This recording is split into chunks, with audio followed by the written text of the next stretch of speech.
Now let us start with payment of taxes. Very simple, very easy chapter. Interest वाला जो portion है वो exam के लिए इंपॉर्टेंट होता है। उसके अलावा जो पूरा सेक्शन 49 है आपको रीड वंस करना है, एमसीक्यू के लिए आ सकता है, विच इज ओके। बाकी इसमें इतना कुछ खास नहीं है। चल, तो हमको यहाँ पे पढ़ना है सबसे पहले section 49 which talks about payment of taxes.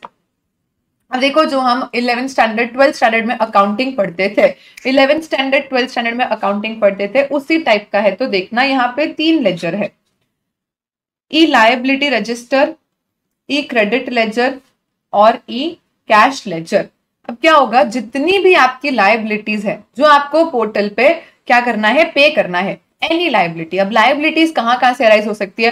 हो सकता है आपने रिटर्न फाइल किया जिसमें आपने अपना आउटवर्ड सप्लाई बताया, आपके ऊपर कोई डिमांड ऑर्डर आया, तो लायबिलिटीज तो कई सारी जगह से अराइज हो सकती है। जितनी भी लायबिलिटीज होगी सारी ई लायबिलिटी लेजर में क्या हो जाती है, डेबिट हो जाती है। जब आप अपने रिटर्न्स फाइल करते हो तो आप क्या करते हो, क्रेडिट अवेल, जो भी क्रेडिट आप अवेल करते हो वो सारा आपके ई क्रेडिट लेजर में क्या हो जाता है, क्रेडिट हो जाता है। फिर आप कॉमन पोर्टल पे चालान जनरेट करते हो, चालान जनरेट करके क्या करते हो, कैश पेमेंट कर देते हो। तो जो भी पेमेंट करते हो वो आपके कैश लेजर में आके क्रेडिट हो जाता है। अब अल्टीमेटली जब लायबिलिटी को सेट ऑफ करने का टाइम आता है तब हम क्या करेंगे, यहां से क्रेडिट यूज करेंगे, यहां से कैश यूज करेंगे। मतलब जब पे करने की बात आएगी तब कैश लेजर डेबिट होगा, लायबिलिटी लेजर डेबिट होगा और अल्टीमेटली ई लायबिलिटी रजिस्टर क्रेडिट होके और ये चीजें क्या हो जाएगी, सेट ऑफ हो जाएगी। बस this is the only mechanism जो आपको क्या करना है, सेक्शन 49 में समझना है। तो भाई सबसे पहले section 49 talking about payment of tax, interest, penalty and other amounts. Rule 85, rule number वगैरह, फॉर्म नंबर वगैरह कुछ भी याद रखने की जरूरत नहीं है। इलेक्ट्रॉनिक लायबिलिटी रजिस्टर सिंपली क्या बोल रहा है कि भाई टाइम टू टाइम आपको जो भी अमाउंट पे करना है, कहाँ से अमाउंट राइज हो सकते हैं, आप रिटर्न्स फाइल कर रहे हो या कोई प्रोसीडिंग्स से अमाउंट आ रहा है या टाइम टू टाइम कोई भी इंटरेस्ट अक्रू हो रहा है, कोई भी चीज जो आपको क्या करनी है, पे करनी है, वो सारी की सारी चीजें क्या हो जाएगी, यहाँ पे इलेक्ट्रॉनिक लायबिलिटी रजिस्टर में डेबिट हो जाती है। उसके बाद अल्टीमेटली आप क्या करोगे, अपना कैश लेजर और क्रेडिट लेजर को डेबिट करके और लायबिलिटी रजिस्टर को क्रेडिट कर दोगे और अपने पेमेंट्स को सेट ऑफ कर दोगे। ये 5 पर्टिकुलर चीजें ऐसी है जिसके लिए आपको कंपलसरी कैश लेजर ही यूज करना पड़ता है। आप अपने क्रेडिट लेजर का बैलेंस यूज नहीं कर सकते हो for payment of these 5 particular liabilities. सबसे पहले टीडीएस अंडर 51, टीसीएस अंडर 52। तो टीडीएस है, टीसीएस है, मैंडेटरी आपको टीडीएस टीसीएस का पेमेंट, जो भी टीडीएस डिडक्टर है, टीसीएस कलेक्टर है, उसको क्या करना है, कैश लेजर से ही करना होता है। उसके बाद ये तो हमको ऑब्वियसली पता है कि आरसीएम में, और अगर हम कॉम्पोजिशन पर्सन है तो आईटीसी ठीक है, आरसीएम पे करते हैं फिर क्रेडिट अवेल करते हैं, बट एक बार तो आरसीएम हमको कैश में पे करना ही पड़ता है। सेम कॉम्पोजिशन में तो आईटीसी मिलता भी नहीं है, जो भी पे करना है सब कुछ out of own pocket cash ledger से ही पे करना होता है। एंड लास्ट, टैक्स के अलावा कुछ भी है, टैक्स के अलावा क्या हो सकता है, interest, penalties, late fees, other amount, अगर कुछ भी है तो ये सारी चीजें आपको क्या करनी पड़ेगी, कंपलसरी आपको कैश लेजर से ही पे करनी पड़ती है। यानी शॉर्ट में बोले तो सिर्फ रिटर्न फाइल करते हैं, जो टैक्स अमाउंट्स होते हैं, टैक्स ड्यूज होते हैं, ये टैक्स ड्यूज हम क्या कर सकते हैं, कैश और क्रेडिट दोनों को यूज करके पे कर सकते हैं। अदर देन जो टैक्स ड्यूज होते हैं हमको बाकी सारी चीजें क्या करनी पड़ती है, कैश लेजर से ही पे करनी पड़ती है। देखो यहाँ पे हमने बोला कि भाई लायबिलिटी रजिस्टर में क्या होगा, लायबिलिटीज डेबिट होके पड़ी रहेगी।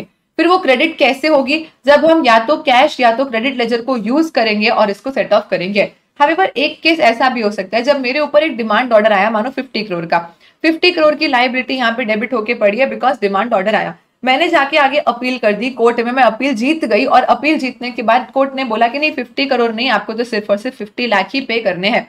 तो इस केस में क्या हो जाएगा भाई, ना तो मेरा लायबिलिटी, ना तो मेरा क्रेडिट लेजर डेबिट हुआ, ना मेरा कैश लेजर डेबिट हुआ, सीधा कोर्ट की ऑर्डर के कारण यहाँ से ये लायबिलिटी कम हो जाएगी। तो ये भी पॉसिबिलिटी हो सकती है कि भाई कभी कोई अमाउंट ऑलरेडी डेबिट होके रखा है लायबिलिटी रजिस्टर में, लेकिन एपेलेट अथॉरिटी ने, ट्रिब्यूनल ने, कोर्ट ने रिलीफ दे दिया, तो बिना कैश और क्रेडिट लेजर को छेड़े हुए सीधा इस लायबिलिटी को हम यहाँ पे कम कर सकते हैं।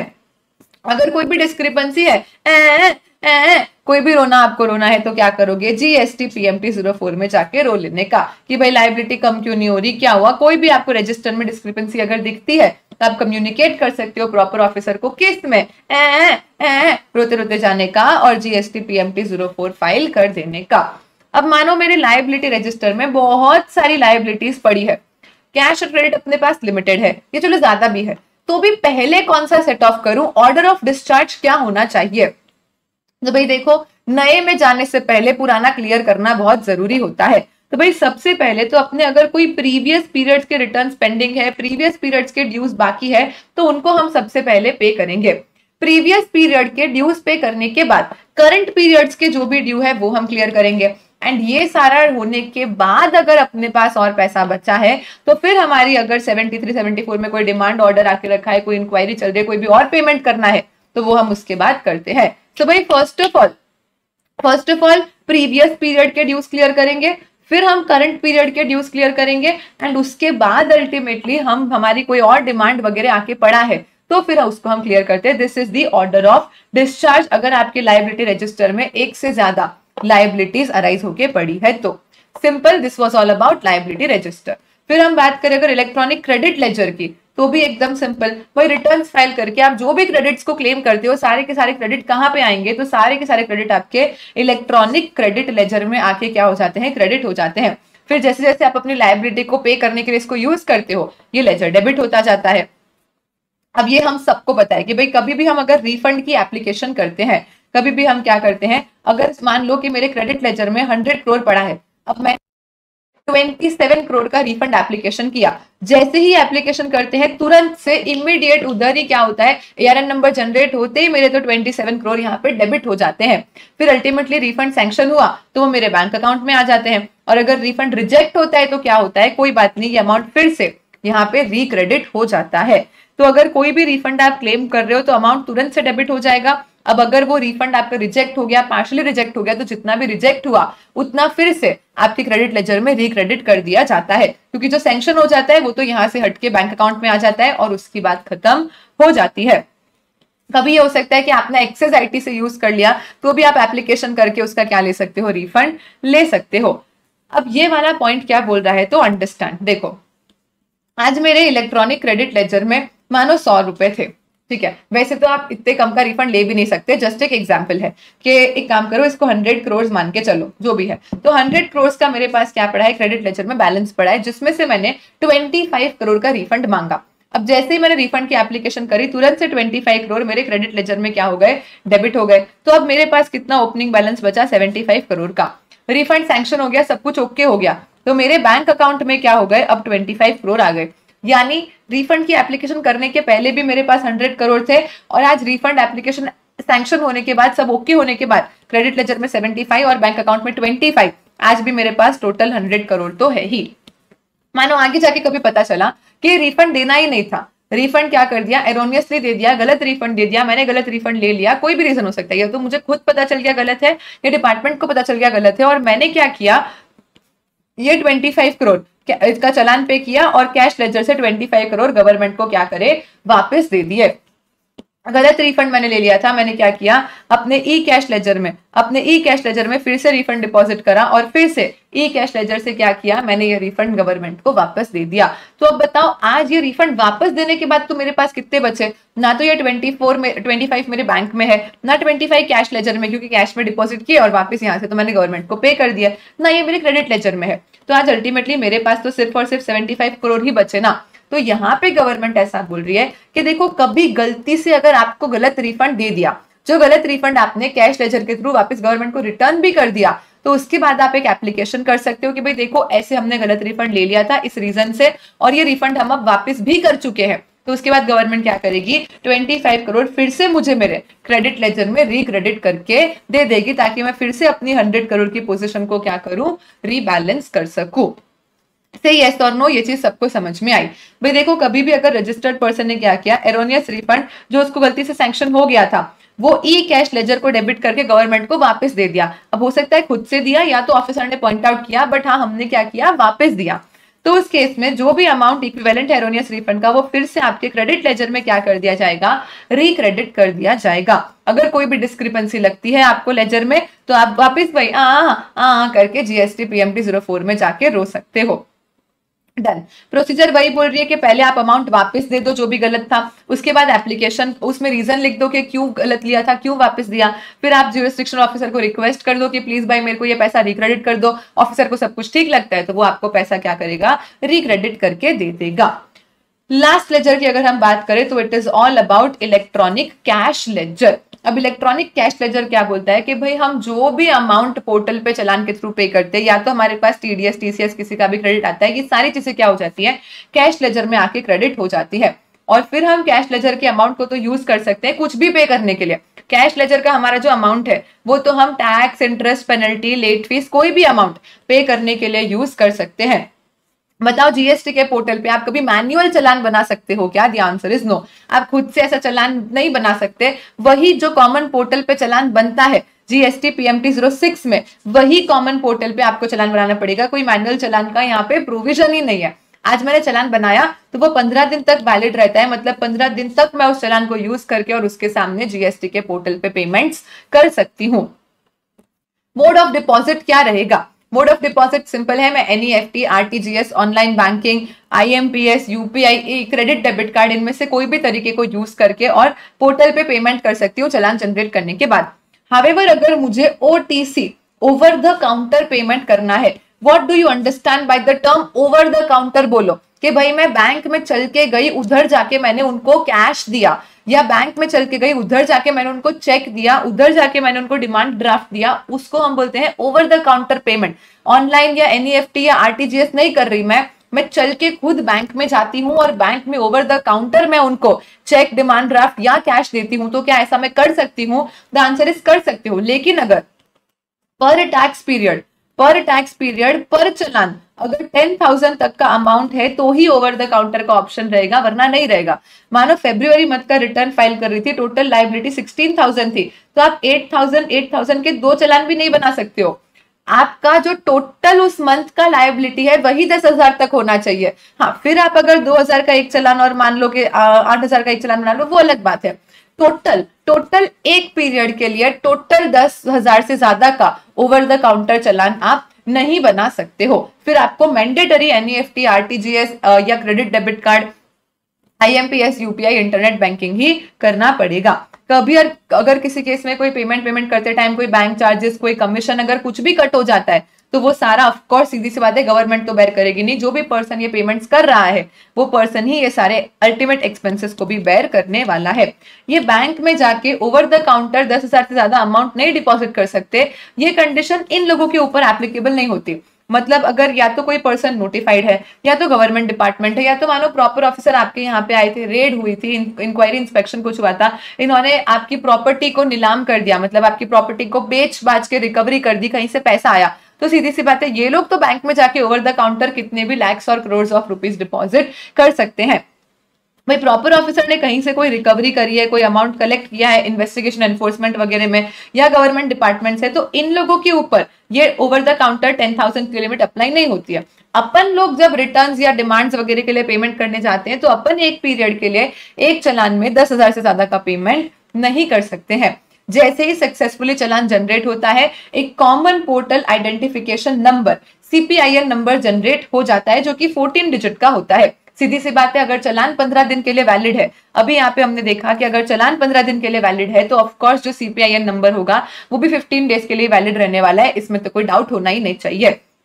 अब फिर उसके बाद हम जैसे ही चालान को यूज करके और फिर पेमेंट कर देते हैं, तो पेमेंट करते ही बैंक क्या करती है, अपने 4 डिजिट का बैंक कोड आगे ऐड कर देती है, और जो 14 डिजिट का सीपीआईएन नंबर है प्लस 4 डिजिट का बैंक कोड, ये मिलके बन जाता है चालान आइडेंटिफिकेशन नंबर, सिन नंबर, जो कि क्या हो जाता है फिर 18 डिजिट्स का हो जाता है। कभी ऐसा हो सकता है कि मेरे बैंक से पैसा कट चुका है, लेकिन बैंक मुझे सिन नंबर कम्युनिकेट नहीं कर रही है ड्यू टू एनी रीजन। मेरे बैंक से पैसा कट गया, आई एम श्योर के पेमेंट हो चुका है, लेकिन बैंक कोड ऐड करके मुझे सिन नंबर नहीं दिखा रही है, तो मैं क्या करूं? कोई बात नहीं, जो भी पेमेंट्स होते हैं उनका एक रिकॉर्ड जो हम बोलते हैं वो तो आरबीआई के पास रहता ही है। तो जो आरबीआई का ई स्क्रोल है, मैं वहां से चेक कर सकती हूँ कि भाई मेरी जो भी चालान की डिटेल्स है जो आरबीआई के ई स्क्रोल में डिटेल्स है, अगर वो सब कुछ मैच हो रही है, तो उस केस में मैं क्या कर सकती हूँ, मैं खुद से भी अपना इलेक्ट्रॉनिक कैश लेजर अपडेट कर सकती हूँ। तो इलेक्ट्रॉनिक कैश लेजर आप किस बेसिस पे अपडेट कर सकते हो कि अगर आपका जो आरबीआई का ई स्क्रोल है वो आपके चालान के डिटेल्स की कंफर्मिटी में है, तो ऐसे केसेस में आप क्या कर सकते हो, आरबीआई के इस रूल के अकॉर्डिंग भी यहाँ पे चीजों को अपडेट कर सकते हो। बैंक क्या करती है, हर वो ट्रांजैक्शन जो बैंक के थ्रू होता है उसको क्या करती है, एक बैंक रेफरेंस नंबर दे देती है। हर चालान के अगेंस्ट जो भी ट्रांजैक्शन बैंक के थ्रू होते हैं उसको एक बैंक रेफरेंस नंबर दिया जाता है। What is EFPB, electronic focal point branch. EFPB electronic focal point branch क्या होता है, तो भाई कोई भी जितनी भी ब्रांचेस है जो आज जीएसटी का पेमेंट कलेक्ट करने के लिए ऑथोराइज्ड है, जितनी भी ऐसी ब्रांचेस है जो आज जीएसटी का पेमेंट कलेक्ट करने के लिए ऑथोराइज है, उनको पैन इंडिया बेसिस पे एक ब्रांच को नॉमिनेट करना पड़ता है as electronic focal point branch. उस ब्रांच में गवर्नमेंट अपने अकाउंट्स खोलती है। तो गवर्नमेंट के जो मेजर माइनर हेड है, IGST, CGST, SGST, UTGST, cess, उसमें फिर हर एक मेजर हेड के अंदर minor head, tax, interest, penalty, fees, other. तो गवर्नमेंट क्या करेगी कि हर ब्रांच के इलेक्ट्रॉनिक फोकल पॉइंट ब्रांच में अपने सारे अकाउंट्स खोल लेगी, फिर हम जब पैसे डिपॉजिट करते हैं तो वो गवर्नमेंट के पास पैसा चला जाता है। तो पैन इंडिया बेसिस पे क्या करना है, हर एक बैंक को जो जीएसटी पेमेंट्स कलेक्ट करने को ऑथराइज्ड है, एक ब्रांच को इलेक्ट्रॉनिक फोकल पॉइंट ब्रांच उनको नॉमिनेट करना पड़ेगा। एनईएफटी, आरटीजीएस ट्रांजैक्शंस होते हैं तो उसके लिए हम आरबीआई को ईएफपीबी की तरह एक्ट करवा देते हैं। अब एक बात बताओ कि आज मेरे कैश लेजर में सीजीएसटी के इंटरेस्ट में, मेजर हेड ऑफ सीजीएसटी के इंटरेस्ट के माइनर हेड में 1000 रुपीज पड़े हैं, इसको मुझे ट्रांसफर करना है मान लो एसजीएसटी के पेनल्टी में, तो क्या मैं कर सकती हूँ या नहीं कर सकती, मुझे इसका रिफंड लेके नया चालान बना के और फिर पेमेंट करना पड़ेगा? क्या मुझे मैंडेटरीली नए चालान से पेमेंट करके इसका रिफंड लेना पड़ेगा, या मैं स्ट्रेट अवे इसको इधर से इधर ट्रांसफर कर सकती हूँ? हमको पता है हम बिल्कुल ट्रांसफर कर सकते हैं। जीएसटी पीएमटी 09 नाम का बस एक फॉर्म फाइल करना होता है। भाई मेरा ही पैसा है, मैंने ही चालान के थ्रू डिपॉजिट किया था, इस हेड से उस हेड में डालना है तो क्या ही फर्क पड़ रहा है। पहले नहीं होता था, जब मैं इंटर सीए वगैरह में थी तब ऐसा ट्रांसफर करना अलाउड नहीं होता था, but now registered person may transfer amounts internally from one head to another head by filing GST PMT 09। मैं जब आर्टिकल शिप कर रही थी ना तभी GST PMT 09 आया था, तो जानबूझ के मेरे को देखना था कि ट्रांसफर होता है कि नहीं। मैंने गलत चालान बना के क्लाइंट का गलत अमाउंट डाल के उसके बाद बोला सर गलत हो गया, PMT 09 फाइल करके चेक करना है। मैं फाइल करके एंड देन ट्रांसफर करके हम लोगों ने अमाउंट देखा था। डन। चलो उसके बाद there is a single challan prescribed for. अब सीधी सी बात है, जीएसटी में कोई अलग अलग चलान होते नहीं है, आप लोगों ने चलान तो देखा ही रहेगा। ऐसा एक सिंगल चलान होता है जिसमें क्या होता है, ऐसे टेबल कॉलम बने होते हैं, तो यहीं पे सीएस, आईजीएसटी, इंटरेस्ट, पेनल्टी, आपको कहाँ पैसा भरना है उधर आप अमाउंट डाल के और चलान बना दो। तो ऐसा नहीं कि सीजीएसटी का अलग चलान, इंटरेस्ट का अलग चलान, एक ही चलान होता है टोटल, उसी में सारे टेबल्स होते हैं। आपको जो जहाँ पे अमाउंट डालना है उधर वो अमाउंट आप लोग क्या कर सकते हो, डाल सकते हो। डन। चलो अपने ही कैश लेजर में इधर से उधर तो हम पैसा डाल सकते हैं। दूसरा क्वेश्चन ये कि मेरा distinct person, same pan separate registration, same pan separate registration, मेरा ही डिस्टिंक्ट पर्सन है, मुझे अपने कैश लेजर से मेरे डिस्टिंक्ट पर्सन के कैश लेजर में पैसा डालना है, क्या मैं तो भी डाल सकती हूँ, इज माई क्वेश्चन। पहले तो ना बहुत सारे बच्चे ये गलती करते हैं कि जीएसटी पीएमटी 09 क्रेडिट लेजर के लिए लगा देते हैं। तौबा तौबा तौबा, ऐसी गलती आप कैसे कर सकते हो? अगर आज आपके क्रेडिट लेजर के आईजीएसटी में बैलेंस पड़ा है तो वो थोड़ी ना पीएमटी 09 से सीजीएसटी में ट्रांसफर होगा, वरना तो आप हर लोग क्या करेंगे, सारा का सारा क्रेडिट आईजीएसटी में ट्रांसफर कर देंगे क्योंकि आईजीएसटी सबके सामने यूज हो जाता है। तो भाई ऐसा कभी मत करना कि पीएमटी 09 क्रेडिट लेजर के लिए फाइल कर दिया, बिल्कुल भी नहीं। पीएमटी 09 सिर्फ और सिर्फ कैश लेजर के लिए ही आप लोग फाइल कर सकते हो।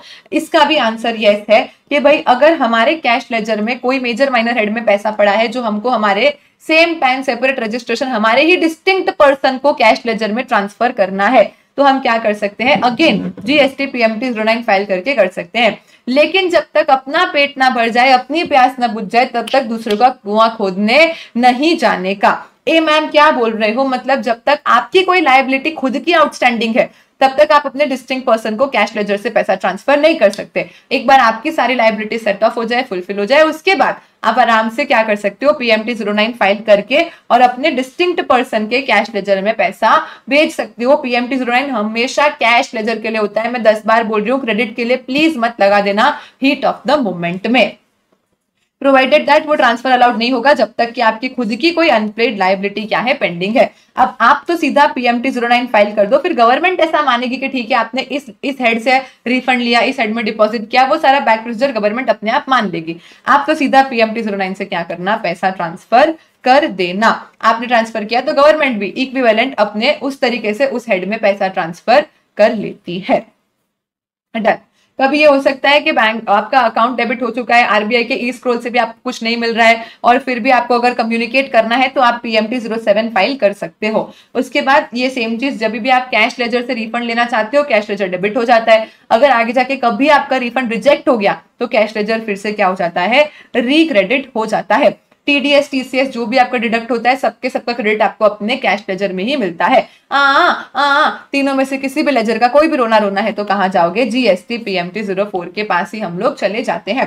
कोई भी पोर्टल पे अगर ट्रांजैक्शन होता है credit ledger, cash ledger, liability register में हर एक ट्रांजैक्शन का क्या होता है, एक यूनिक आइडेंटिफिकेशन नंबर जनरेट हो जाता है। So unique identification number shall be generated at common portal for each credit debit to any of the 3 ledgers। ये लो यहाँ पे हमारा खत्म होता है पूरा का पूरा सेक्शन 49, जिसमें हमने 3 लेजर्स के बारे में समझा, electronic cash ledger, credit ledger और liability register. Everyone with me, समझ आ रहा है, मजा आ रहा है, याद हो रहा है, बोल दो फटाफट से। चल तो अब हम समझते हैं सेक्शन 50। हाफ सेंचुरी आ गई, सेक्शन 50 यानी कि हाफ सेंचुरी आ गई, और हाफ सेंचुरी आते से ही तो हम क्या बोलते हैं कि हमारा इंटरेस्ट डेवलप होने लग जाता है। कैसे याद रखेंगे कि भाई सेक्शन 50 पे हाफ सेंचुरी आ गई और हाफ सेंचुरी आते से ही हमारा धीरे धीरे क्या हो गया, इंटरेस्ट डेवलप होने लग गया है। तो आज अगर मैंने कोई शॉर्ट पेमेंट कर दिया है जीएसटी का तो भी 18% पर एनम से इंटरेस्ट लगता है, और अगर मैंने आईटीसी को रॉन्गली क्या कर लिया, अवेल करके यूटिलाइज कर लिया, सिर्फ अवेल करने पे तो इंटरेस्ट लगता नहीं है, ये तो बच्चे बच्चे को पता है। तो भाई एक तो मैंने शॉर्ट पेमेंट कर दिया तो भी 18% पर एनम का इंटरेस्ट लगेगा, और अगर मैंने आईटीसी को रॉन्गली अवेल करके यूटिलाइज कर लिया तो भी बैर एक्ट में 24 लिखा है, लेकिन अभी नोटिफिकेशन से गवर्नमेंट ने क्या कर रखा है, 18% का ही इंटरेस्ट एप्लीकेबल कर रखा है। तो भाई हमारे केस में तो हर सिचुएशन में हमको 18% पर एनम का ही इंटरेस्ट लगाना होता है। तो भाई अगर आपने डिलेड पेमेंट किया, शॉर्ट पेमेंट किया था, डिलेड पेमेंट किया था तो भी 18%, आईटीसी रॉन्गली अवेल करके यूटिलाइज किया तो भी 18%। सिर्फ और सिर्फ अवेल करना और यूटिलाइज ना करना, उस पर कभी भी इंटरेस्ट नहीं लगता है। मैनर ऑफ कैलकुलेटिंग क्या बोलता है, तो भाई एकदम सिंपल, देखो भाई अगर आपको मानो आप रिटर्न फाइल कर रहे हो, आप लेट रिटर्न फाइल कर रहे हो, आपको इंटरेस्ट गिनना है। टोटल आपने जो सेल्स किया था उस पर आउटवर्ड लायबिलिटी बन रहा था 100, 30 का क्रेडिट ले लिया, 70 आपने अल्टीमेटली कैश से पे किया है। तो जो आप इंटरेस्ट पे करोगे लेट पेमेंट का, वो 100 पे करोगे या वो 70 पे करोगे। मानो फरवरी मंथ का रिटर्न जो 20 मार्च को आइडियली फाइल करना चाहिए, वो हमने क्या किया, 17 अप्रैल को फाइल किया। तो इस सिचुएशन में हमने कितने दिन का डिले किया, 11 डेज ऑफ मार्च और 17 डेज ऑफ अप्रैल। 28 डेज के लिए मुझे जो इंटरेस्ट पे करना है वो 18% से, मैं 100 पे करूं या 70 पे करूं, द आंसर इज मुझे वो इंटरेस्ट 70 के ऊपर पे करना रहेगा। अब यहाँ पे ये अमेंडमेंट क्या बोलता है, देखो मान लो अप्रैल मंथ का रिटर्न जो मुझे 20 मई को भरना चाहिए था आइडियली, अब मैंने क्या किया, रिटर्न तो नहीं भरा लेकिन कैश लेजर में पैसा डाल के छोड़ दिया। 20 मई या उससे पहले ड्यू डेट पे या ड्यू डेट से पहले मैंने क्या करा, कैश लेजर में पैसा डाल के छोड़ दिया। या मान लो पहले से मेरे पास कैश लेजर में खूब सारा कैश बैलेंस पड़ा था, ठीक है, तो कैश लेजर में ऑलरेडी बैलेंस है, नहीं तो मैंने चालान भर के पैसा डाल के छोड़ दिया, बस रिटर्न फाइल नहीं किया। अब जाके मैंने 28 मई को रिटर्न फाइल किया, तो 28 मई को मुझे कोई नया चालान नहीं जनरेट करना पड़ा, मैं ऑलरेडी चालान जनरेट करके ड्यू डेट पे ही पैसा भर चुकी थी और ड्यू डेट के पहले से ही पैसा मेरे कैश लेजर में पड़ा था। तो ऐसे केस में गवर्नमेंट बोलती है कि अगर ये 70 भी पहले से ही आपके कैश लेजर में पड़ा था, जस्ट दैट आप रिटर्न फाइल करके इसको यूटिलाइज अप कर रहे हो, तो भी आपको इसके ऊपर इंटरेस्ट नहीं देना है। जो नया चालान आप लेट जनरेट करके पेमेंट करोगे उसके ऊपर सिर्फ आपको इंटरेस्ट देना रहेगा। ध्यान से सुनना, अगर अमाउंट जो कैश लेजर में क्रेडिट हुआ है वो ऑन या बिफोर ड्यू डेट ही हो चुका है, लेकिन आपने पेमेंट के लिए डेबिट रिटर्न भरते टाइम बाद में करा है आफ्टर ड्यू डेट, तो ऐसे सच अमाउंट के ऊपर भी आपको कोई इंटरेस्ट भरने की जरूरत नहीं है।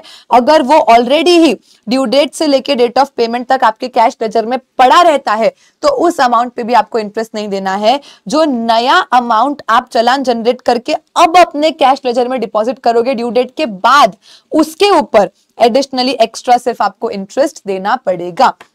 मतलब ये 70 भले मैंने कैश लेजर से पे करा, लेकिन मैंने आज चालान जनरेट करके नया पे नहीं करा, ये ऑलरेडी ड्यू डेट पे ही या ड्यू डेट से पहले ही मेरे कैश लेजर में पड़ा था और पेमेंट तक भी पड़ा ही रहा। तो ऐसे केस में हम बोलेंगे फिर इसके ऊपर भी इंटरेस्ट नहीं लगेगा। बोलो क्लियर टू एवरीवन। अच्छा पॉइंट है कि भाई देखो, जो नेट अमाउंट कैश से पे करते हैं उस पे इंटरेस्ट लगता है, लेकिन ये अमाउंट भी अगर ऑलरेडी हम बोलते हैं कि ड्यू डेट या उससे पहले ही चालान के थ्रू डाल दिया था कैश लेजर में और ड्यू डेट तक भी वो पड़ा ही रहा है, तो फिर उसके ऊपर भी आपको कोई इंटरेस्ट भरने की जरूरत नहीं है। ड्यू डेट निकल जाने के बाद अब आप जो पैसा अपने कैश लेजर में डालोगे रिटर्न भरने के लिए, उसके ऊपर सिर्फ आपको इंटरेस्ट देना पड़ता है। बोलो yes everyone. So amount credited to cash ledger on or before the due date of return, लेकिन डेबिट हुआ है while filing the return after the due date, तो भाई ऐसे अमाउंट के ऊपर भी आपको कोई इंटरेस्ट नहीं देना पड़ेगा। मान लो कैश लेजर में मैम 20 ही ऑलरेडी पड़ा था, रिटर्न भरने गई तब 50 नया भर के मैंने चालान से पे करा है, तो फिर खाली 50 पे इंटरेस्ट दो। जो ऑलरेडी कैश लेजर में पड़ा था उस पे आपको इंटरेस्ट नहीं देना है। ड्यू डेट पे ऑलरेडी वो पैसा था ना कैश लेजर में, ड्यू डेट से रिटर्न भरने तक भी पड़ा ही रहा ना, तो ठीक है, कोई प्रॉब्लम नहीं है। बोलो यस एवरीवन, अंडरस्टूड। अब ये ITC wrongly availed and utilised के ऊपर इंटरेस्ट कैसे लगता है ये समझना, प्लस इसके साथ एक क्लैरिफिकेशन जो नया इंसर्ट हुआ है। मैं पूरी चीज एक ही साथ आपको एक एग्जांपल लेके समझा रही हूँ। लेट्स से जनवरी 2024 जिसका रिटर्न मैंने फाइल किया होगा 20 फेब 2024 को, उसमें मैंने सेल्स किया था जिसमें मेरी आउटवर्ड लायबिलिटी बनी थी मान लो 100 की। मैंने कुछ परचेजेस भी किए थे जिसमें मैंने आईटीसी अवेल कर लिया था मान लो 250 का, और मेरे पास ऑलरेडी ओपनिंग आईटीसी का बैलेंस पड़ा हुआ ही था मान लो 300, प्लस मैंने 250 और अवेल किया और 100 तो क्या हुआ मुझे पे करना था तो मैंने तभी पे कर दिया। तो सिंपली आज मेरे पास बैलेंस कैरी फॉरवर्ड कितना रह गया, 300 plus 250 which is 550 minus 100 which is 450। तो आज मेरे पास क्या हुआ 450 का बैलेंस कैरी फॉरवर्ड रहा। अब क्या हुआ कि जो 250 का मैंने आईटीसी लिया था उसमें से 150 का आईटीसी तो सही था, लेकिन चलो 100 कंफ्यूजन हो सकता है, मान लो इसमें से 50 का आईटीसी तो सही था, लेकिन 200 का आईटीसी ना फूड का था, यानी कि गलत आईटीसी था जो मुझे अवेल नहीं करना चाहिए था, फिर भी मैंने आईटीसी अवेल कर लिया। तो हमको ये ध्यान में आ रहा है कि भाई 200 का कुछ तो गलत आईटीसी था जो हम अवेल करके यहाँ पे बैठे हैं। ठीक है, अब जैन के बाद फेब गया, मार्च गया, अप्रैल गया, सब कुछ चल रहा था, ना सेल हुआ ना परचेज हुआ। अब अल्टीमेटली क्या हुआ, मई के महीने में मैंने और थोड़ा सेल किया। मई के महीने में सेल करके मेरी आउटवर्ड लायबिलिटी अराइज हो गई मान लो 180 की।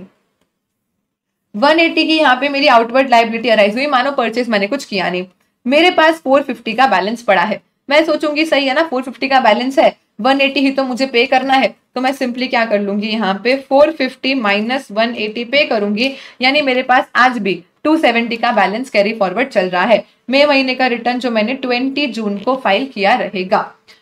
फिर उसके बाद मैं वापस जून महीने में गई, मैंने थोड़ा सा और सेल किया, मान लो अब मैंने सेल कर दिया है 95 रुपीज का, 95 रुपीज में आउटवर्ड लायबिलिटी आ रही है, उतना मैंने सेल कर दिया है। सामने मैंने कुछ तो परचेज भी किया है, मान लो 5 रुपए की और आईटीसी मिली मुझे, चलो परचेज जाने देते हैं। मैंने सेल किया, 95 की लायबिलिटी बन रही है, मैंने कहा कोई प्रॉब्लम नहीं है, 270 का बैलेंस अपने पास पड़ा है। अब 270 में से करना क्या है, 95 ही तो पे करना है, तो मैंने 270 में से 95 और पे कर दिया, तो आज मेरे पास 175 का बैलेंस क्या हो गया यहाँ पे और कैरी फॉरवर्ड हो चुका है। जून का रिटर्न मैंने फाइल किया होगा मान लेते हैं 20 जुलाई को। अब जुलाई गया, अगस्त गया, सितंबर गया, सब कुछ चल रहा है, सेल परचेज कुछ हुआ नहीं। अक्टूबर महीने में मुझे याद आया, मैंने कहा अरे अरे शिट क्या हुआ था, अपन ने तो 200 का गलत आईटीसी ले लिया था, अपन ने 200 का गलत आईटीसी ले लिया था। ये चीज मुझे अक्टूबर महीने में याद आई कि यार फूड का आईटीसी था, मुझे नहीं लेना चाहिए था। अब अक्टूबर का रिटर्न मैंने फाइल किया रहेगा 20 नवंबर को। 20 नवंबर को मैं डिसाइड करती हूँ कि मुझे 200 का आईटीसी रिवर्स करना है। मैं देखती हूँ मेरे लेजर में 175 पड़े, कोई बात नहीं, 175 मैं क्रेडिट लेजर से दे दूंगी, बाकी अमाउंट में कैश से पे कर दूंगी, उसमें तो कोई प्रॉब्लम नहीं है। तो today I decide on 20 November that I have to reverse entire 200, इसमें तो कोई डाउट नहीं है क्योंकि ये गलत आईटीसी था। माई क्वेश्चन इज, इंटरेस्ट जो एट द रेट ऑफ 18% लगेगा वो किस अमाउंट पे और कितने दिन के लिए लगने वाला है, क्या आप मुझे गिन के बता सकते हो? चलो दिस इज द क्वेश्चन। 200 जो पूरा गलत आईटीसी है वो तो मुझे वापस देना ही है, उसमें तो कोई डाउट है ही नहीं। अब प्रॉब्लम ये है कि भाई आज 200 मैंने पूरा रिवर्स तो कर दिया, पर अब उसमें मैं इंटरेस्ट किस अमाउंट पे लगाऊं ये मुझे जानना है। बताओ किस अमाउंट पे और कितने दिन का यहाँ पे टोटल इंटरेस्ट लगने वाला है। तो नाउ अंडरस्टैंड कि भाई यहाँ पे पहले जब मैंने 180 पे किया तो मैं क्या सोचूंगी कि मेरे पास देखो आउट ऑफ टोटल 550 अगर मैं देखने जाऊं तो 200 का आईटीसी गलत था, मतलब 350 का आईटीसी तो सही था। तो जब तक मैं आईटीसी अपने सही आईटीसी से यूज कर सकती हूँ तब तक तो मैं यही मानूंगी कि मैं गलत आईटीसी को टच भी नहीं करूंगी, मैं सही आईटीसी में से ही पेमेंट करती जाऊं। तो भाई इस केस में मैं ऐसा सोच लूंगी कि भाई मैंने ये जो पहले 100 पे किया ये मैंने जो मेरा 350 का सही आईटीसी था उसमें से पे कर दिया होगा। Same goes with 180। अब यहां जाके जब मैंने 95 यूज किया ना तब मुझे रियलाइज हुआ कि देखो मेरे पास टोटल 270 का ही बैलेंस बचा है। 270 में से गलत आईटीसी तो 200 है और 70 ही सिर्फ सही आईटीसी है। 70 का सही आईटीसी यूज कर लिया, अब 25 जो और यूज करना था वो मैंने किस में से किया, वो मैंने गलत आईटीसी में से किया है। कि भाई मेरा जो क्रेडिट लेजर का बैलेंस है वो जब 200 तक है तब तक कोई प्रॉब्लम ही नहीं है। अगर मेरे क्रेडिट लेजर का बैलेंस 200 तक है विच सिंपली मींस कि भाई अभी तक तो मैं सही आईटीसी ही यूज करती जा रही हूँ। जिस दिन मेरा बैलेंस 200 से नीचे गिरा जो कि गलत आईटीसी का फिगर है तब मुझे रियलाइज हुआ कि हाँ मैंने क्या कर लिया, मैंने गलत आईटीसी में से यूटिलाइज कर लिया है। तो बैलेंस 200 से नीचे गिर के कितना हुआ 175 विच सिंपली मींस के 25 मैंने क्या किया गलत आईटीसी यूज कर लिया है, यानी जो इंटरेस्ट है वो सिर्फ और सिर्फ 25 पे लगने वाला है। नेक्स्ट क्वेश्चन कितने दिन के लिए लगेगा, तो गलत यूटिलाइज किस दिन किया, जून का रिटर्न फाइल किया था 20 जुलाई को। 20 जुलाई को मैंने गलत आईटीसी यूटिलाइज किया और इसको रिवर्स किस दिन कर दिया 20 नवंबर को। जुलाई में होते हैं टोटल 31 डेज, 31 माइनस 20 यानी जुलाई के 11 डेज प्लस अगस्त के 31 प्लस सितंबर के 30 अक्टूबर के 31 और नवंबर के 20। ये क्या आ गया, तो 11 plus 31 plus 30 plus 31 plus 20 which comes to 123। तो यहाँ पे मैं बोलूंगी कि भाई 123 डेज के लिए मुझे 18% का इंटरेस्ट 25 रुपीज पे लगाना है, यानी 1.516 समथिंग का यहाँ पे क्या आ जाएगा इंटरेस्ट का फिगर आ जाएगा। समझ में आया सबको कैसे इंटरेस्ट लगाना होता है। जब आपका क्रेडिट लेजर का बैलेंस आपके गलत अवेल्ड आईटीसी से गिर जाए, अब मानो ये हो सकता है आज यहाँ पे पूरा 200 रिवर्स कर दिया मैंने, उसके बाद मैंने चलो जुलाई के बाद अगस्त महीने में मैं आई, ठीक है, अगस्त महीने में मैंने 1000 का आईटीसी और अवेल कर लिया, 1000 का आईटीसी अवेल कर लिया, मेरा जो बैलेंस है वो 1175 हो गया, तो क्या इंटरेस्ट नहीं लगेगा? ऐसा नहीं होता है। एक बार बैलेंस गिर गया ना तो अब जब तक रिवर्स नहीं करोगे तब तक उस पर इंटरेस्ट लगता जाएगा। हो सकता है आप बीच में नया नया क्रेडिट और अवेल करते जाओ। चलो मैं ऐसे ही एग्जांपल लेके समझा रही हूँ, ठीक है। 175 मेरे पास बचा था, अगले महीने मैंने क्या किया 1000 का आईटीसी अवेल किया, वो 1175 हो गया, लेकिन सामने मैंने उसके नेक्स्ट महीने में मुझे 1025 पे करना आ गया। लेट्स अज्यूम 1025 पे करना आ गया, यानी 1175 माइनस 1025 अगर मैं करूं तो अब मेरे पास फिर से बैलेंस गिर के 150 हो गया, यानी आज फिर से क्या हो गया बैलेंस मेरा फॉल शॉर्ट हो गया। तो ये एक बार अगर बैलेंस फॉल शॉर्ट हो गया ना फिर वापस बढ़ भी जाए तो भी नहीं, ये 25 पे तो इंटरेस्ट चलता रहेगा, चलता ही रहेगा जब तक आप इसको रिवर्स नहीं करते हो। यहाँ से और इंटरेस्ट लगना शुरू हो जाएगा जब तक आप इसको रिवर्स नहीं करते हो। तो ऐसा नहीं कि बीच में एक बार बैलेंस बढ़ गया तो आप इंटरेस्ट लगाना बंद कर दोगे। अगर बैलेंस बढ़ भी गया तो भी तब तो फॉल शॉर्ट हो गया था, मतलब तब तो आप यूटिलाइज कर ही चुके हो, तो यूटिलाइजेशन से रिवर्सल तक उस पे तो इंटरेस्ट लगता ही जाएगा। फिर नया आईटीसी आ गया तो हम ऐसा मानेंगे कि ठीक है भाई पहले हम क्या कर रहे हैं, पहले हम नए आईटीसी में से पेमेंट कर रहे हैं, वापस बैलेंस गिरा तो वापस जितना गिरा उस पे इंटरेस्ट लगना शुरू हो जाएगा। बोलो आया समझ में, हाँ या ना? मैम साल अगर 2024 है तो हमको 366 डेज नहीं लेना चाहिए। अब ये आपके लिए एग्जाम में थोड़ा सा दिक्कत वाली बात है। आईसीआई क्या करती है, कभी तो लीप ईयर कंसिडर करती है, कभी तो लीप ईयर भूल जाती है। मोस्टली सारे क्वेश्चंस में क्वेश्चन बैंक में उन्होंने 365 डेज लेके ही सॉल्व कर दिया है, फेब्रुअरी के 29 डेज नहीं गिने उन लोगों ने। एग्जाम में अगर आता है तो आप क्या कर सकते हो, दोबारा 25 पे दो बार इंटरेस्ट नहीं लगेगा, फिर और जितना गिरा उस पे ही इंटरेस्ट लगेगा, राइट। दोबारा 25 पे ऐसा नहीं कि भाई इस पीरियड से इस पीरियड पे 25 का इंटरेस्ट लगा फिर यहां से यहां वापस पूरा 25 लगा, ऐसा नहीं होता है। उतने अमाउंट पे ही इंटरेस्ट लगता है। डन है, ठीक है। चल हाँ, what I was saying is कि हाँ, अगर ये एग्जाम में आता है, अगर ये एग्जाम में आता है तो भाई 365 डेज ये आईसीआई का थोड़ा सा वेग रहता है। आप मेरे हिसाब से तो 365 डेज लेके सॉल्व करो और फिर एक नोट भी लिख के आओ कि भाई क्योंकि 2024 लीप ईयर है, अगर आप 366 डेज गिनते हो तो ऐसा अमाउंट हो जाएगा। मेरे हिसाब से नोट लिख के आना ही सबसे सेफ रहेगा, क्योंकि आईसीआई का कोई भरोसा नहीं है। वो सजेस्टेड में कभी लेते हैं लीप ईयर, कभी नहीं लेते। अब उनकी क्या इच्छा रहेगी सजेस्टेड डेट टाइम, ये हम नहीं सोच सकते हैं। बढ़िया जी, थैंक यू मीत। चलो, तो ये हो गया अपना कि इंटरेस्ट कैसे हमको गिनना है। यस प्रेरणा, इंटरेस्ट हमको कैसे गिनना ये हो गया। अब क्लैरिफिकेशन क्या बोलता है तो समझना, क्लैरिफिकेशन क्या बोलता है ये समझना। आज मैंने क्या किया, जो गलत आईटीसी अवेल किया था, जो गलत आईटीसी अवेल किया था 200 का, वो पूरा मैंने आईजीएसटी का अवेल किया था। मेरे क्रेडिट लेजर में मानो आज इस तरीके से बैलेंसेस है, आईजीएसटी, सीजीएसटी, एसजीएसटी। आईजीएसटी में मेरे पास 190 है, सीजीएसटी में मेरे पास 10 है और सीजीएसटी में मेरे पास 50 है और एसजीएसटी में मेरे पास 50 है। टोटल मेरे पास 290 का बैलेंस है। गलत आईटीसी आईजीएसटी अवेल किया था और आईजीएसटी में मेरे पास क्रेडिट लेजर में मान लो 190 पड़े हैं। अब इस सिचुएशन में आपको क्या लगता है कि मैं ऐसा मानूं क्या कि 10 रुपए यूटिलाइज हुए हैं, क्योंकि गलत तो मैंने आईजीएसटी लिया था और आईजीएसटी में बैलेंस आज मेरे पास सिर्फ और सिर्फ 190 का ही है। तो आपको क्या लगता है कि मुझे ऐसा मानना चाहिए कि मैंने 10 का गलत आईटीसी यूटिलाइज कर लिया है और इंटरेस्ट लगाना शुरू कर देना चाहिए, या मैं सोचूंगी नहीं टोटल चेक करो ना, तो टोटल तो 290 है जो 200 से ज्यादा है, मतलब अभी तक यूटिलाइज नहीं हुआ, तो इंटरेस्ट नहीं लगाना है। बोलो क्या समझ में आता है आपको।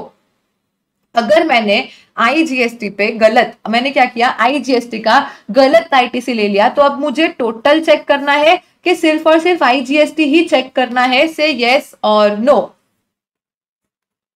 मैम सीधी सी बात है, हम टोटल ही चेक करेंगे। क्यों? क्योंकि आईजीएसटी के पेमेंट के लिए तो सभी यूज हो सकते हैं और आईजीएसटी भी सबके पेमेंट के लिए यूज हो सकता है। आईजीएसटी तो सबके सामने सेट ऑफ होता है और वैसे भी हमको तो मैनर ऑफ यूटिलाइजेशन भी पता है। जब तक आईजीएसटी फुल्ली एग्जॉस्ट होगा नहीं तब तक तो हम सी और एस को यूज भी नहीं करते। मतलब हमेशा आईजीएसटी तो सबसे पहले फुल्ली एग्जॉस्ट होने ही वाला है।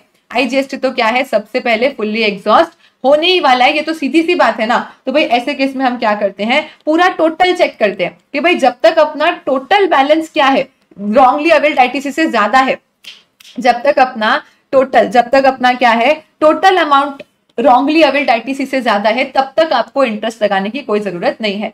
मैम ये क्लैरिफिकेशन सिर्फ और सिर्फ आईजीएसटी के लिए ही क्यों इशू किया, सी और एस के लिए क्यों नहीं इशू किया? बिकॉज देखो ऑलवेज क्या होगा, आईजीएसटी तो सबसे पहले फुल्ली एग्जॉस्ट हो ही जाता है। सी और एस का बैलेंस गिरने की बात ही बाद में आती है। पहले हमेशा आईजीएसटी वैसे ही खत्म हो जाएगा, आप सी और एस तक आओगे तब तक, और सी और एस कभी भी आपस में सेट ऑफ नहीं होते, तो उसमें हम इंडिविजुअल देख लेंगे। ये क्लैरिफिकेशन इंसर्ट करने की जरूरत हमको सिर्फ और सिर्फ किसके लिए पड़ी है, तो आईजीएसटी के लिए ही पड़ी है। बोलो हाँ या ना, बोलो हाँ या ना, आया सबको समझ में? Yes ma'am. पढ़ के बताऊं पूरा वापस से, चलो। In case of wrong availment of IGST credit by registered person and reversal thereof for interest calculation, आप IGST को अकेले गिनोगे या टोटल में गिनोगे? द आंसर इज हम इसको टोटल में ही गिनेंगे। क्यों भाई? क्योंकि IGST तो सबके सामने यूटिलाइज हो जाता है, सब IGST के सामने यूटिलाइज हो जाते हैं, तो कोई दिक्कत है ही नहीं। और ऑफकोर्स क्या होता है, ऑफकोर्स क्या होता है कि भाई सबसे पहले यूटिलाइजेशन में ही आईजीएसटी तो सबसे पहले खत्म हो जाता है, तो सी पे वैसे भी जाओगे तो आई का बैलेंस तो आपके पास पड़ा ही नहीं होगा। बस यही चीज यहाँ पे लिखी है। अभी क्या होता है, आईजीएसटी, सीजीएसटी, एसजीएसटी और सेस, आईजीएसटी, सीजीएसटी, आईजीएसटी और सेस, ये चीजें होती है। अब सेस ऐसा है ना कि जो सिर्फ और सिर्फ खुद के लिए यूज होता है। सेस ऐसा है जो क्या है, सिर्फ और सिर्फ खुद के लिए यूज होता है। ना तो सेस किसी के लिए यूज होता है, ना कोई सेस के लिए यूज हो सकता है। तो सेस का कभी इंटरेस्ट कैलकुलेशन आ जाए आपको, तो वो तो आपको उसके सॉलिडिटी में ही देखना होता है। तो whether credit of compensation says available in credit ledger shall be taken into account while considering balance for purpose of interest calculation? The answer is no. कभी भी, चाहे आप आई की बात कर रहे हो, सी की बात कर रहे हो, एस की बात कर रहे हो, सेज को तो आपको हमेशा क्या करना है, इग्नोर ही करना होता है। मानो मैंने आपको बोला 190 आई में है, 50 सी में है, 50 एस में है और 10 और सेज में भी पड़ा है, 10 को तो इग्नोर ही करना, सिर्फ और सिर्फ आईसीएस का ही हमको टोटल यहाँ पे देखना होता है, क्योंकि ना तो सेज किसी के लिए यूज होता है, ना सेज के लिए कोई यूज होता है। So we complete entire section 49 and 50 payment of taxes. Is this clear to all of us? दिल दिल लागा बॉम बॉम, जल्दी से बताओ तो हम आगे बढ़ते हैं। Now let's start with E way bill. So ये ई वे बिल कहाँ आता है, तो सेक्शन 68 में आता है E way bill. Read with rule number 138। So E way bill है क्या, एक इलेक्ट्रॉनिक डॉक्यूमेंट है जो मूवमेंट ऑफ गुड्स को एविडेंस करता है। अगर आपको कोई भी गुड्स, अहमदाबाद से मुझे चेन्नई गुड्स भेजने हैं, अहमदाबाद से मुझे मुंबई गुड्स भेजने हैं, कोई भी गुड्स का अगर मुझे मूवमेंट करना है, तो उस मूवमेंट के लिए, उस मूवमेंट को एविडेंस करने के लिए मुझे क्या करना पड़ेगा, E way bill, electronic way bill generate करना पड़ेगा। सो इस ई वे बिल को जनरेट करने के बेनिफिट्स क्या है, एकदम बच्चों जैसे बेनिफिट्स है कि भाई सीधी सी बात है, ई वे बिल हो गया तो ये जो बाउंड्री चेक पोस्ट है वो हट जाएंगे, ये हट जाएंगे तो गुड्स फास्टर मूव कर पाएंगे, गुड्स फास्टर मूव करेंगे तो ट्रक का टर्न अराउंड टाइम बढ़ जाएगा, ट्रक्स को बार बार रास्ते में रुकना नहीं पड़ेगा, फटाफट से वो जाके वापस आ सकती है। सो एकदम सिंपल से बेनिफिट्स है कि भाई चेक बाउंड्री पोस्ट हट जाएंगे, फास्टर मूवमेंट ऑफ गुड्स होगा, एंड गुड्स फास्ट मूव करेंगे मतलब एक ट्रक का टर्न अराउंड टाइम बढ़ जाएगा। पहले ट्रक को जाके आने में 4 दिन लगते थे, अब ट्रक को जाके आने में 2 दिन या 3 दिन ही लगते हैं, तो एडिशनल डे में वो और कहीं पे भी जा सकती है। सो जनरेट कौन करेगा E way bill, who shall generate E way bill, ऐसी कोई लड़ाई नहीं है, जो गुड्स का मूवमेंट कॉज कर रहा है वो ई वे बिल जनरेट कर लेगा। So registered person causing movement of goods shall generate e-way bill. Now movement of goods in relation to supply हो सकता है, reasons other than supply भी हो सकता है, या तो फिर कोई registered person unregistered person से inward supplies avail करता है।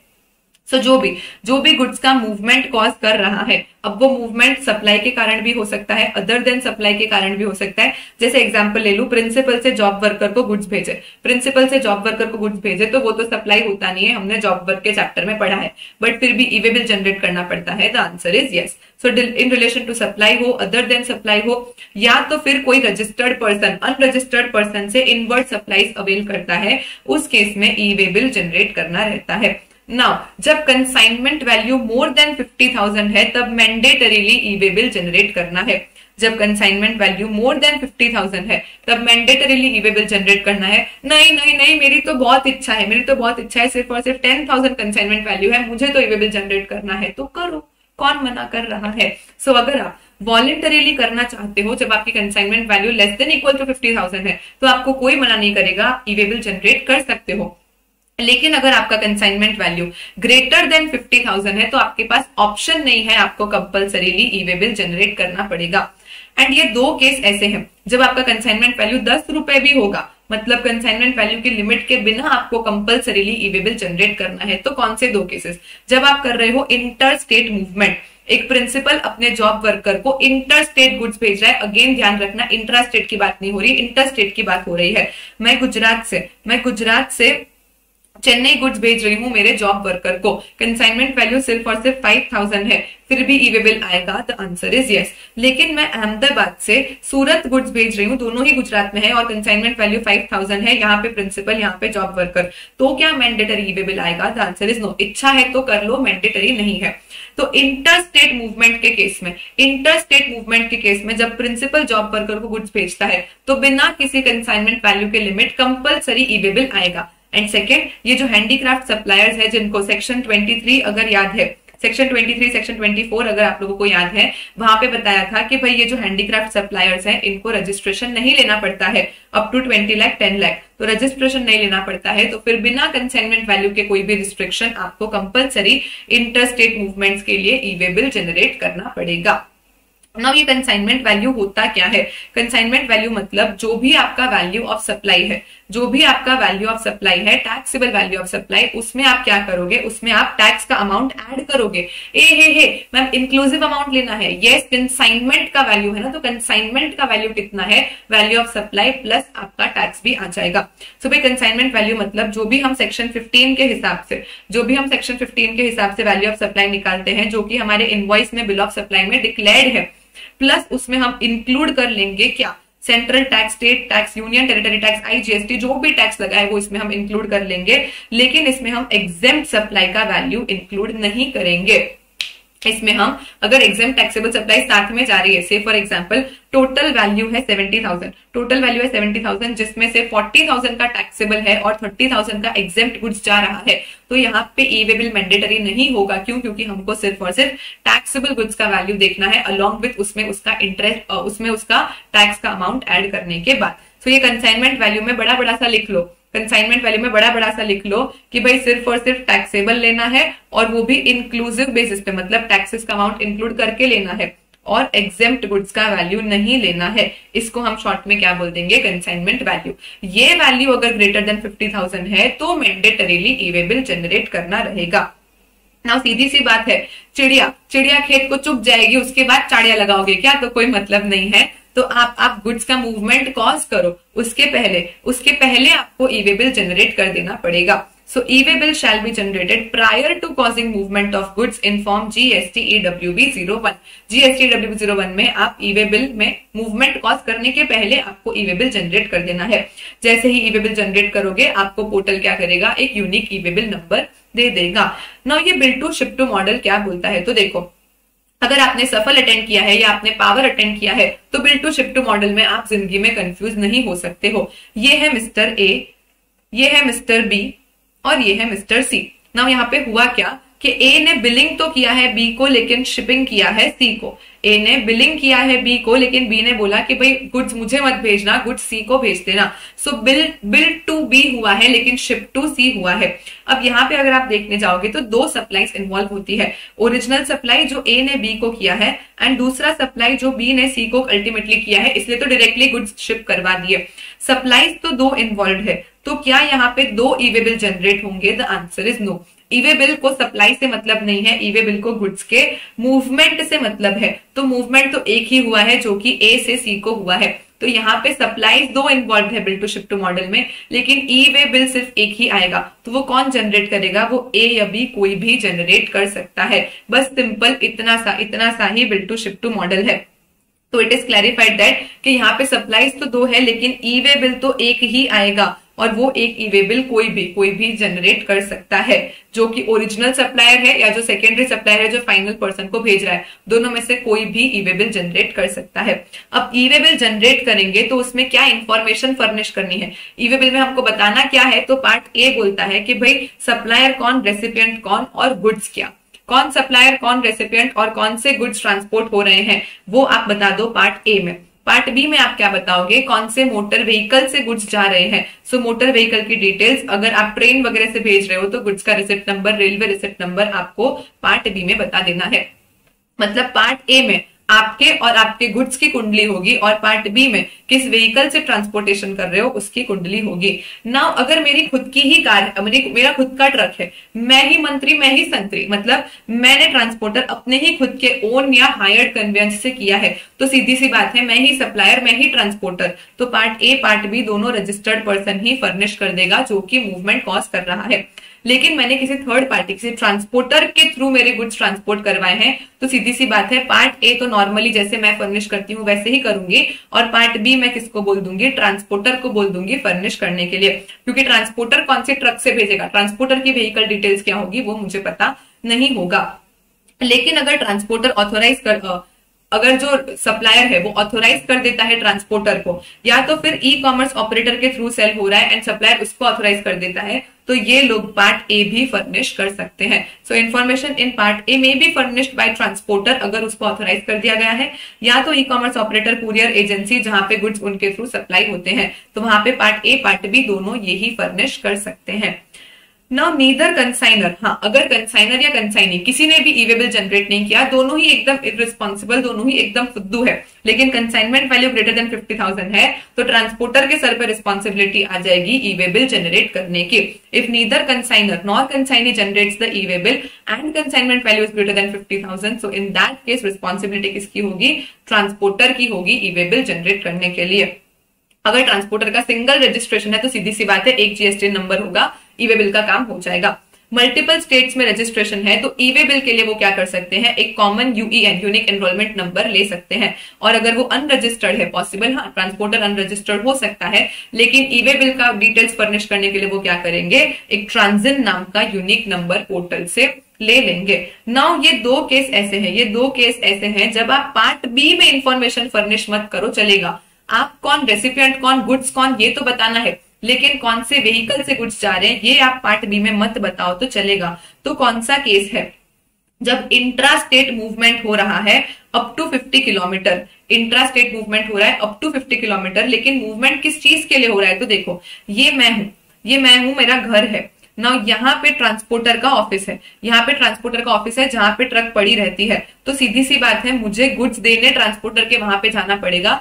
और या तो ऐसा हो सकता है किसी और सिटी से ट्रांसपोर्टर के डिपो पे मेरे गुड्स आके पड़े हैं, उसको अल्टीमेटली मेरे ऑफिस पे या मेरे घर पे आके इन गुड्स को देके जाना पड़ेगा। अगर ऐसी चीज है जब सिर्फ अपने प्लेस ऑफ बिजनेस से आप ट्रांसपोर्टर को गुड्स देने जा रहे हो या ट्रांसपोर्टर आपको गुड्स देने आ रहा है, इंट्रा स्टेट मूवमेंट है और डिस्टेंस भी सिर्फ और सिर्फ 50 किलोमीटर तक है, तो पार्ट ए तो लगेगा, लेकिन पार्ट बी ऑप्शनल है, चाहो तो फर्निश करो वरना मत फर्निश करो। अरे यार सिर्फ घर से दुकान से घर तक ही तो आना है, वो भी इंट्रा स्टेट है, तो ई वे बिल की जरूरत नहीं है। सी इंटर स्टेट है तो लगेगा, ये गुजरात राजस्थान का बॉर्डर है, यहाँ से यहाँ शायद हो सकता है डिस्टेंस 20 किलोमीटर ही है, और यही चीज है कि भाई यहाँ मेरा ऑफिस है, यहाँ ट्रांसपोर्टर है, मुझे सिर्फ गुड्स देने जाना है, बट वो इंटर स्टेट हो गया, तो उस केस में फिर पार्ट बी भी फर्निश करना पड़ेगा। सो डिटेल्स ऑफ कन्वेंस की जो डिटेल है वो आप पार्ट बी में फर्निश मत करो। कब? जब इंट्रा स्टेट मूवमेंट होता है अप टू 50 किलोमीटर, किस चीज के लिए? जब मैं अपने प्लेस ऑफ बिजनेस से जा रही हूँ ट्रांसपोर्टर के वहां, या फिर ट्रांसपोर्टर आ रहा है कंसाइनी के वहां गुड्स देने के लिए। अगर गुड्स ट्रांसपोर्ट होते हैं through Airways railways area vessel, अगर गुड्स ट्रांसपोर्ट होते हैं थ्रू रेलवेज एरिया वेसल, उस केस में ई वे बिल साथ में कैरी करने की जरूरत नहीं है ट्रांसपोर्टेशन में। बाकी हर एक केस में जो ट्रक वगैरह का केस होता है तो उसमें जो ड्राइवर है या जो कंडक्टर है वो कंपलसरी अपने साथ ई वे बिल कैरी करते हैं। हावेवर, लेकिन जब तक अल्टीमेटली जो पर्सन गुड्स लेने आ रहा है, जो रिसीव करने आ रहा है रेलवे से एरिया वेसल से गुड्स, वो जब तक ई वे बिल दिखाएगा नहीं तब तक उसको गुड्स दिए नहीं जाएंगे। So, however, goods shall not be handed over unless e-way bill produced at the time of delivery. Part B may be generated before after commencement of movement. यहाँ पे सीधी सी बात है, जब आप रेलवेज एरिया वेसल के थ्रू गुड्स ट्रांसपोर्ट करते हो तो पार्ट बी एक बार मूवमेंट चालू हो जाए उसके बाद भी फर्निश कर सकते हो, जब आपके पास वो व्हीकल का रिसिप्ट नंबर और सब कुछ आ जाता है। Now, transporter can generate consolidated e-way bill for multiple consignment when aggregate value is greater than 50,000 in form GST EWB 01. Transporter जो भी गुड्स का ट्रांसपोर्टेशन कर रहा है, अगर उन सबकी कंसोलिडेटेड वैल्यू 50,000 से ज्यादा हो जाती है तो वो क्या कर सकते हैं? ट्रांसपोर्टर एक कंसोलिडेटेड ई वे बिल भी जनरेट कर सकते हैं।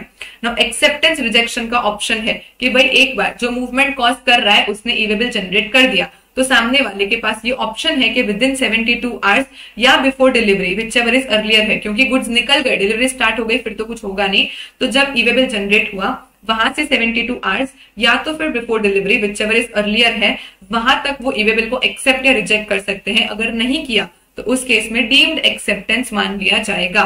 कितना मस्त है, 72 आवर्स में रिप्लाई दे वरना डीम्ड एक्सेप्टेंस वाली बात है। सो एक्सेप्टेंस रिजेक्शन का ऑप्शन है, हाँ है, जब ई वे बिल जनरेट किया वहां से 72 hours before delivery, whichever is earlier है, तब तक आप एक्सेप्ट रिजेक्ट कर लो वरना फिर डीम्ड एक्सेप्टेंस मान लिया जाएगा। नाउ वैलिडिटी, एक ई वे बिल जनरेट किया वो कितने टाइम तक वैलिड रहता है? अगर आप गुड्स ट्रांसपोर्ट कर रहे हो ओवर डायमेंशनल कार्गो से, मतलब बड़ा कार्गो है, धीरे धीरे चलेगा, तो ई वे बिल की वैलिडिटी 20 किलोमीटर तक एक दिन रहेगी, एंड उसके बाद 20 से नेक्स्ट 20 मतलब 25, 30, 35, 40 तक आपको एडिशनल 1 डे मिलेगा। 41 हो जाता है तो फिर 3 दिन मिल जाएंगे। सिंपल सी बात है, हर 20 किलोमीटर के लिए, हर 20 किलोमीटर या उसके पार्ट के लिए ई वे बिल एक दिन तक वैलिड रहेगा। कब? जब आप ओवर डायमेंशनल कार्गो के थ्रू गुड्स को ट्रांसपोर्ट करते हो। लेकिन अदर देन ओवर डायमेंशनल मतलब नॉर्मल कार्गो से गुड्स ट्रांसपोर्ट कर रहे हो तो एक दिन में 200 किलोमीटर तो ट्रैवल हो ही सकता है। So up to 200 kilometre 1 day, and उसके बाद एडिशनल 200 मतलब फिर नेक्स्ट 201 से 400 तक आपको एडिशनल 1 डे मिलता है। अगर मल्टी मॉडल शिपमेंट है कि भाई बार बार बीच में मोड्स ऑफ ट्रांसपोर्टेशन चेंज हो रहे हैं, ट्रक में डाला, ट्रक से शिप में डाला, ऐसा कुछ हुआ, एंड कहीं पे भी शिप इन्वॉल्व हो चुकी है, मल्टी मॉडल शिपमेंट है where 1 leg is in ship, तो आपके पास दोनों ऑप्शन अवेलेबल है, अदर ओवर डायमेंशनल कार्गो वाला भी और अदर देन ओवर डायमेंशनल वाला भी, आप जो चाहो चूज कर सकते हो। तो ये जो 1 डे है, ये जो 1 डे का कैलकुलेशन है, ये कौन सी डेट से हमको गिनना है, कैसे गिनना है? तो देखो सिंपल सा फंडा याद रखना, जिस दिन ई वे बिल जनरेट किया, जिस दिन ई वे बिल जनरेट किया उस दिन रात 12 बजे तक का टाइम आपको फ्री मिलता है। जिस दिन ई वे बिल जनरेट किया उस दिन रात 12 बजे तक का टाइम आपको फ्री मिलता है, एंड 12 बजे से दिन चेंज होता है तब से आपका 1 डे गिना जाएगा। मतलब अगर मैं सुबह सुबह ई वे बिल जनरेट कर दूं तो मुझे एडिशनल डे मिल जाता है। The answer is yes. से फॉर एग्जाम्पल 20 दिसंबर 2022 को सुबह 4 बजे 20 दिसंबर 2022 को सुबह 4 बजे मैंने ई वे बिल जनरेट कर दिया। मुझे 35 किलोमीटर ट्रैवल करना है ओवर डायमेंशनल कार्गो में। ओवर डायमेंशनल कार्गो है 35 किलोमीटर है, मतलब ये समझ में आ गया 2 दिन मिलेंगे। 20 किलोमीटर के लिए 1 डे और फिर अगले के लिए 40 तक मुझे 1 एडिशनल डे मिलता है, मतलब 2 डेज मुझे मिल जाएंगे। 2 डेज तक ई वे बिल वैलिड रहेगा। But the question is 2 days गिनना कहां से है? सो 20 दिसंबर को सुबह 4 बजे जनरेट कर दिया था ना, तो ये 20 दिसंबर का दिन पूरा फ्री मिलेगा 12 बजे तक। उसके बाद क्या होगा, 20 दिसंबर को जैसे ही 12 बजेंगे तो 21 डेट स्टार्ट हो जाएगा, 21 दिसंबर स्टार्ट हो जाएगा। तो 21 दिसंबर आपको पूरा का पूरा मिलेगा, 21 दिसंबर आपको पूरा का पूरा मिलेगा एंड 22 दिसंबर की रात 12 बजे तक का आपके पास टाइम होगा। जैसे ही 20 दिसंबर के रात 12 बजेंगे, यहाँ पे 001 होगा, 001 होगा, वहीं से आपका ई वे बिल का वैलिडिटी चालू हो जाएगा। सो पूरा 21 का डेट मिलेगा, फिर 21 की रात 12 बजे होगी, फिर से जब 001 होगा यहाँ पे 22 डेट चालू होगा। सो 22 डेट के रात 12 बजे तक आपका ई वे बिल वैलिड रहेगा। और यहीं पे अगर आप सुबह 4 बजे जनरेट ना करते ई वे बिल, सपोज 11:30 रात को, 11:30 सिर्फ आधा घंटा बचा है और आपने 20 डेट को 11:30 को रात को ई वे बिल जनरेट किया, तो भी आपकी वैलिडिटी सेम ही रहेगी, आपको ये एडिशनल हाफ एन आवर मिल जाएगा। यही एग्जाम्पल यहाँ पे लिखा है, आप रीड कर सकते हो। एकदम सिंपल फंडा याद रखो, जिस डेट पे ई वे बिल जनरेट करते हो उस डेट का आपको रात 12 बजे तक का टाइम फ्री मिल जाता है। सुबह सुबह ई वे बिल जनरेट कर दो, मस्त एक एडिशनल डे मिलेगा। जैसे ही रात के 12 बज जाएंगे दिन चेंज होगा एंड वहां से आपकी 1 डे 2 डे जितनी भी वैलिडिटी है बेस्ड ऑन योर डिस्टेंस जितनी भी वैलिडिटी है वो कमेंस हो जाएगी। नवंबर 22 में इसको लेके एमसीक्यू भी आया था, मस्त इंपॉर्टेंट अच्छा पॉइंट है। नाउ क्या ई वे बिल कैंसिल हो सकता है? हाँ हो सकता है। जब आपने ई वे बिल जनरेट तो कर दिया लेकिन उसके सामने कोई गुड्स का मूवमेंट ही नहीं किया, या तो फिर ई वे बिल में जो चीजें लिखी थी, जो डिस्क्रिप्शन लिखा था, उस डिस्क्रिप्शन के हिसाब से मूवमेंट नहीं किया, तो जब आप ई वे बिल जनरेट करते हो उसके 24 आवर्स में आपके पास ऑप्शन है कि आप ई वे बिल को कैंसिल कर सकते हो। एंड एक ई वे बिल, क्योंकि हमने पढ़ा मूवमेंट होने से पहले ई वे बिल जनरेट करना है, तो कितना पहले कर सकते हैं? तो 15 दिन तक का आपके पास पीरियड है कि भाई एक अगर आपने ई वे बिल जनरेट किया, यूनिक ई वे बिल नंबर मिला, तो वो 15 दिन तक वैलिड रहता है पार्ट बी के अपडेशन के लिए। बाकी कैंसिलेशन करना हो तो विद इन 24 आवर्स आप इलेक्ट्रॉनिकली कैंसिल कर सकते हो। कब? जब आपने गुड्स को ट्रांसपोर्ट ही नहीं किया है या तो फिर एज पर डिटेल्स ट्रांसपोर्ट नहीं किया है। क्या ई वे बिल में कोई अमेंडमेंट कर सकते हैं? The answer is no. See, अगर आप व्हीकल चेंज करते हो तो पार्ट बी को मल्टीपल टाइम्स अपडेट कर सकते हो, बट उसके अलावा अगर कोई मिस्टेक हो जाती है, इनकरेक्ट रॉन्ग एंट्री हो जाती है, तो एडिट करेक्ट कुछ भी नहीं होगा। जनरेट किया, उसके 24 आवर्स में कैंसिल कर दो और नया ई वे बिल जनरेट कर दो। व्हीकल नंबर आप मल्टीपल टाइम्स अपडेट कर सकते हो एंड बिना व्हीकल नंबर डाले गुड्स का मूवमेंट नहीं करना है। कभी भी आपको पीओ रास्ते में पकड़ ले, कभी भी आपको रास्ते में पीओ पकड़ ले, तो आपके पास जो ई वे बिल है उसमें लेटेस्ट व्हीकल नंबर ही पीओ को मिलना चाहिए। ये वाला पॉइंट क्या बोलता है? अगर आपने मल्टीपल इनवॉइसेस इशू कर दी है, से फॉर एग्जांपल मैं ए हूं, सामने बी को मुझे कुछ गुड्स सप्लाई करने हैं ना। अहमदाबाद में 2 एरिया है, एक मणिनगर एरिया है और एक मणिनगर एरिया है, एक शाहीबाग एरिया है, ठीक है। अहमदाबाद में 2 एरिया है, दोनों एरिया में मेरी शॉप है। नाउ बी ने मुझसे कुछ 2 प्रोडक्ट्स मंगवाए। एक प्रोडक्ट मैंने एक ही ट्रक भेजा, एक ट्रक को मैंने बोला मणिनगर से एक प्रोडक्ट कलेक्ट कर लेना, शाहीबाग से दूसरा प्रोडक्ट कलेक्ट कर लेना। दोनों के लिए मैंने अलग अलग इनवॉइसेस इशू कर दिए। दोनों के लिए मैंने क्या किया? अलग अलग सेपरेट इनवॉइसेस इशू कर दिए। तो इन दैट केस जो कैरियर है वो तो एक ही है, एक ही ट्रक में दोनों चीजें जा रही है, कंसाइनर भी एक, कंसाइनी भी एक, तो क्या मैं single e way bill generate कर दूं? The answer is no no no, you can not generate single e way bill. आपको मल्टीपल इनवॉइसेस के लिए मल्टीपल ई वे बिल ही जनरेट करना पड़ेगा। Multiple invoices can not be clubbed to generate 1 e way bill. लेकिन एक बार आपने multiple e way bills generate कर दिए हर इनवॉइस के लिए, उसके बाद अगर आपका कैरियर सेम है, ट्रांसपोर्ट सेम है, तो उस केस में सिर्फ और सिर्फ ट्रांसपोर्टेशन पर्पस के लिए अगर 1 व्हीकल में कुछ जा रहे हैं तो एक कंसोलिडेटेड ई वे बिल बन सकता है। आपको तो अलग अलग इनवॉइसेस के लिए अलग अलग ई वे बिल ही बनाना है एंड अगर वो सब फिर अल्टीमेटली एक व्हीकल में जा रहे हैं तो इन दैट केस ट्रांसपोर्टेशन पर्पस के लिए एक कंसोलिडेटेड ई वे बिल आप बना सकते हो। रास्ते में क्या आपको रोक के इंस्पेक्शन किया जा सकता है ई वे बिल का? ऑब्वियसली किया जा सकता है। तो कमिश्नर के क्या राइट्स है कि वो आपको रोक सकते हैं, आपके बिल्स, डॉक्यूमेंट्स, कन्वेंसेस वगैरह को चेक कर सकते हैं। और राइट टू इंस्टॉल RFID है जो अभी तक आया नहीं है। तो पर्सन के क्या राइट्स है कि भाई पीओ ने रोक के रखा है, मेरे को लेट हो रहा है, पीओ ने रोक के रखा है, मेरे को लेट हो रहा है, तो उस केस में व्हीकल को अगर 30 मिनट से ज्यादा डिटेन कर लिया है तो ट्रांसपोर्टर क्या कर सकता है, GST-EWB04 में जाके इंफॉर्मेशन अपलोड कर सकता है कि भाई आधे घंटे से ज्यादा हो गया और पीओ ने यहाँ पे मुझे सिर्फ और सिर्फ ई वे बिल के चक्कर में रोक के रखा है।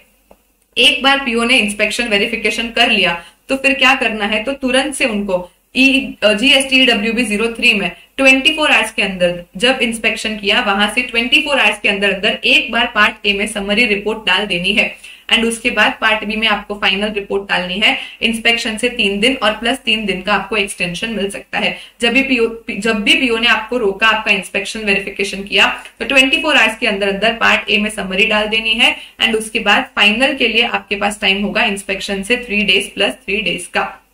एक बार आपको रास्ते में रोक लिया, आपका कन्वेंस का फिजिकल वेरिफिकेशन कर लिया, उसके बाद फिर से आपको नहीं रोकेंगे अनलेस कोई और इंटेलिजेंस की इंफॉर्मेशन आ जाती है। No further physical verification of goods again except अगर कोई स्पेसिफिक इंटेलिजेंस इंफॉर्मेशन आ जाती है।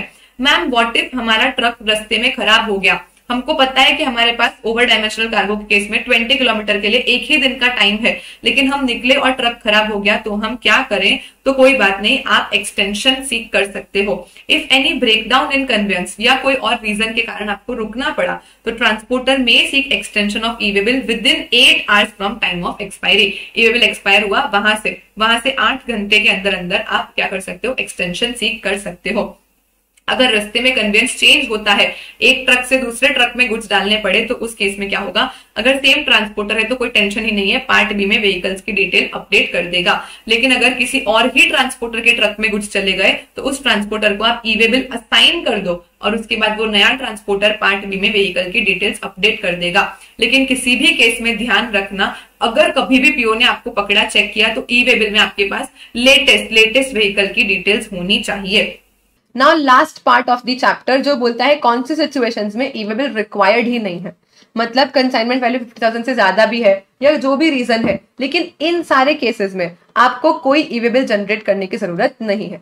ये आप खुद से पढ़ेंगे, there is nothing new that I have to explain. जैसे कि लिक्विफाइड पेट्रोलियम गैस का सप्लाई है, जो एलपीजी सप्लाई होती है, आपके घरों में आते हैं सिलेंडर्स वगैरह, उनको ई वे बिल बनाने की जरूरत नहीं है।